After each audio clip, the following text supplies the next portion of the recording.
Imagine a sunny Saturday afternoon. You're at a company picnic, hot dog in hand, watching a friendly tug of war competition unfold. Two teams, evenly matched, are locked in a battle of strength and willpower.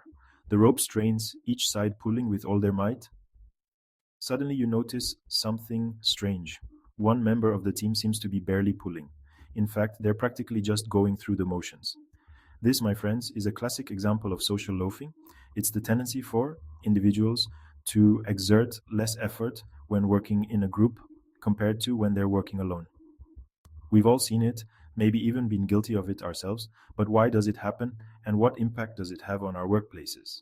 In this essay, we'll unpack the phenomenon of social loafing, exploring its causes, consequences, and potential solutions.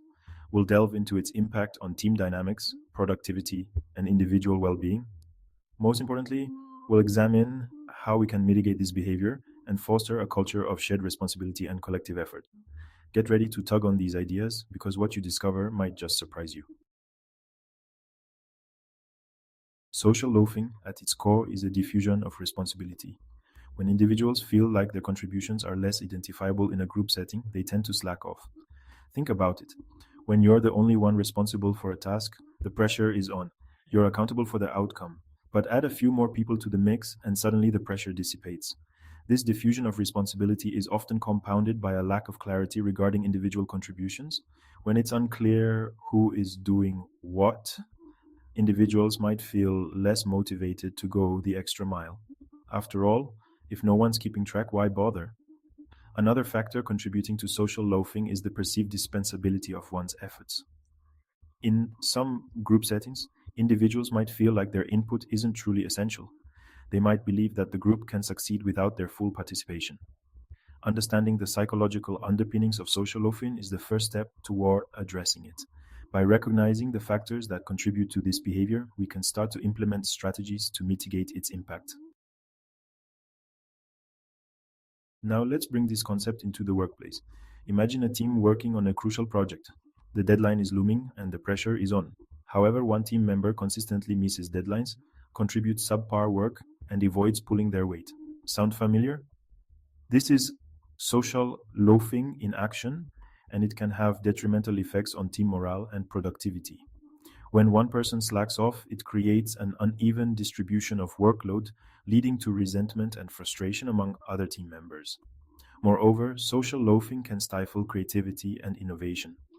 When individuals don't feel compelled to contribute their best work, the team misses out on valuable perspectives and ideas. The result? Mediocre outcomes and missed opportunities. But it's not just about the team. Social loafing can also harm the individual.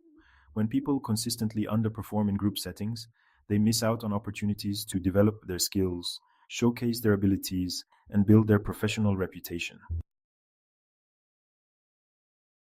Beyond the immediate impact on teamwork, social loafing carries a hidden cost, a personal one. When we habitually contribute less than our fair share, we undermine our own sense of accomplishment and growth. We become accustomed to coasting on the efforts of others, ultimately hindering our own development. This can lead to a vicious cycle. The less we contribute, the less confident we feel in our abilities. The less confident we feel, the less likely we are to step up and contribute.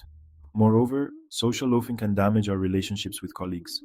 When team members feel like they're constantly picking up the slack, resentment and mistrust can fester, poisoning the collaborative spirit. Breaking free from some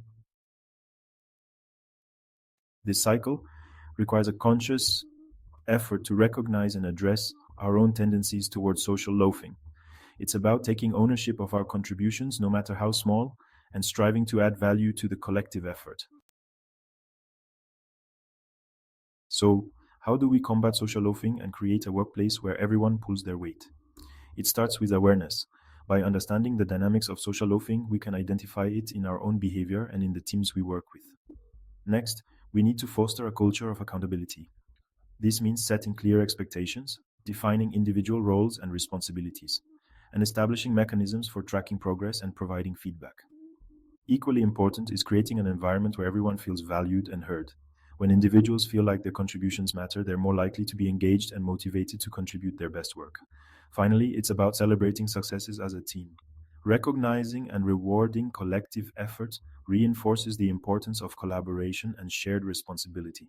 Social loafing might be a natural human tendency, but it's not an insurmountable challenge.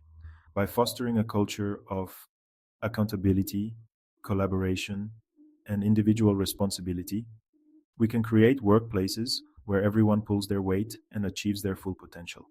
Now, it's time for a little self reflection. Have you ever observed social loafing in your workplace? How did it affect the team dynamics? Share your thoughts and experiences in the comments below. Let's start a conversation and work together to create more engaged and productive teams.